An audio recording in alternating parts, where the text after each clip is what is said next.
नमस्कार, जय गणेश. यंदाच्या वर्षी आपण तुळजापूरचा देखावा सादर करणार आहोत. त्यामध्ये राजे शहाजी महाद्वार आणि देवीचा गाभारा याची प्रतिकृती असणार आहे. या व्हिडिओमध्ये राजे शहाजी महाद्वार याचा बेस स्टँड कसा बनवायचा हे बघूया. सर्वप्रथम मिडल स्टँड कसा बनवायचा हे बघूया. पूर्ण सेटअप बॅटम पट्ट्याचा वापर करून बनवणार आहे. मेजरमेंटसुद्धा डिटेलमध्ये दिलेले आहेत. साईज चार्टमध्ये मेजरमेंट्स इंचेसनुसार घेतले आहेत. आपल्या साईजनुसार आपण सर्वात आधी पट्ट्या कापून घेऊया. जशी साईज घेतली त्याप्रमाणे आपण त्यांना जॉईंट करून घेणार आहे.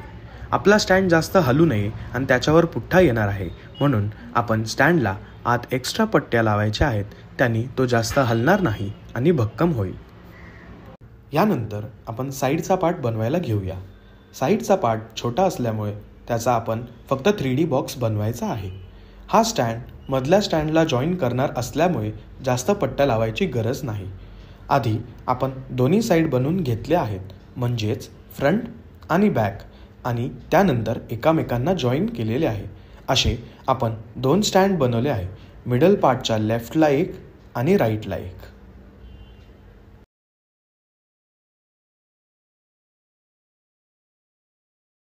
आता आपण महाद्वारचे मंडप शिखरचा स्टँड बनवणार आहोत. यामध्ये आपण एक बॉक्स शेप करून घेतला आहे, ज्यामध्ये नंतर पुठ्ठ्याच्या मदतीने त्यात देवळी करणार आहे.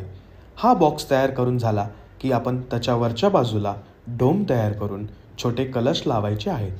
या शिखरमध्ये 3 खिडक्या, डोम आणि कलश असे 3 भाग एकत्र करून लावायचे आहेत.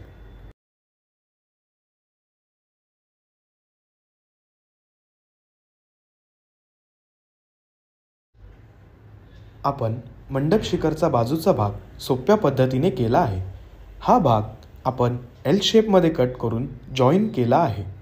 आता आपण हा जो भाग बनवणार आहोत त्याला पारंपरिक मराठी भाषेत छत्री असे म्हणतात. हे छत्रीचे माप आपण फ्लोअरवरून महाद्वारच्या सेंटरपर्यंत घेणार आहे. ह्याचे आपण 2 भाग, एक लोअर पार्ट आणि एक अप्पर पार्ट करून त्याला जॉईन करणार आहोत. हे सगळे पार्ट्स तयार करून झाल्यावर त्यांना असेंबल करूया. पुढच्या पार्टमध्ये आपण बेस स्टँडला डिझायनिंग कशी करायची ते पाहूया. हा व्हिडिओ कसा वाटला कमेंट्समध्ये नक्की सांगा, आणि आवडल्यास लाईक, शेअर आणि सबस्क्राईब करायला विसरू नका. गणपती बाप्पा मोरया.